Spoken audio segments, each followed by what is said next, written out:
क्या आप जानते हैं कि जिन्हें हम बाल ब्रह्मचारी हनुमान जी के रूप में पूजते हैं, उनके विवाह का भी एक रहस्य बताया जाता है। आखिर क्या सच में हनुमान जी का विवाह हुआ था? अगर हुआ था तो उनकी पत्नी कौन थी? आइए जानते हैं इस अद्भुत कथा को। त्रेता युग में हनुमान जी ने भगवान सूर्य देव को अपना गुरु बनाया था। सूर्य देव से उन्होंने वेद, शास्त्र, ज्योतिष और अनेक दिव्य विद्याओं का ज्ञान प्राप्त किया। अपनी बुद्धि और परिश्रम के बल पर हनुमान जी ने लगभग सभी विद्याएं सीख ली। लेकिन एक दिन सूर्यदेव ने कहा, हे हनुमान, अभी एक महत्वपूर्ण विद्या शेष है। यह अत्यंत दुर्लभ और दिव्य ज्ञान है, लेकिन इसकी एक शर्त है, यह विद्या केवल विवाहित व्यक्ति को ही दी जा सकती है।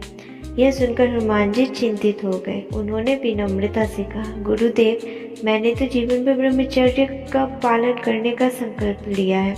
ऐसे में मैं यह विद्या कैसे प्राप्त कर सकता हूँ?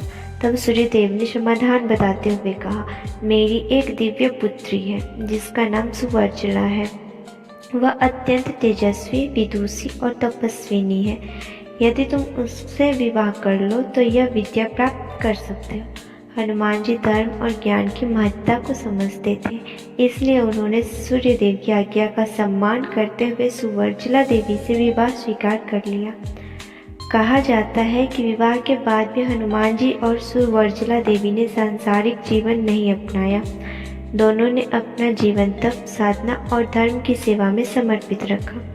इस प्रकार हनुमान जी ने अपनी ब्रह्मचर्य की मर्यादा भी बनाए रखी और दिव्य ज्ञान भी प्राप्त कर लिया। समय के साथ हनुमान जी संपूर्ण विद्याओं के ज्ञाता बन गए और भगवान श्री राम की सेवा में अपना जीवन समर्पित कर दिया। हालांकि इस कथा के बारे में एक महत्वपूर्ण बात जानना यह भी जरूरी है। हनुमान जी के विवाह की यह कथा कुछ प्राचीन मान्यताओं और दक्षिण भारत की कुछ परंपराओं में प्रचलित है। वहीं भारत के अधिकांश भक्त और परंपराएं हनुमान जी को आजीवन ब्रह्मचारी मानती है।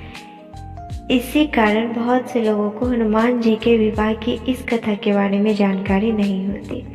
लेकिन चाहे कोई भी मान्यता मानी जाए, एक बात निश्चित है कि हनुमान जी का पूरा जीवन भगवान श्री राम की भक्ति, सेवा, त्याग और धर्म की रक्षा के लिए समर्पित था। यही कारण है कि आज करोड़ों भक्त उन्हें शक्ति, साहस, निष्ठा और भक्ति का सबसे बड़ा प्रतीक मानते हैं। जय श्री राम, जय बजरंगबली। क्या आप इससे पहले यह रहस्य जानते थे? अगर हाँ तो कमेंट में बताएं। जय बली।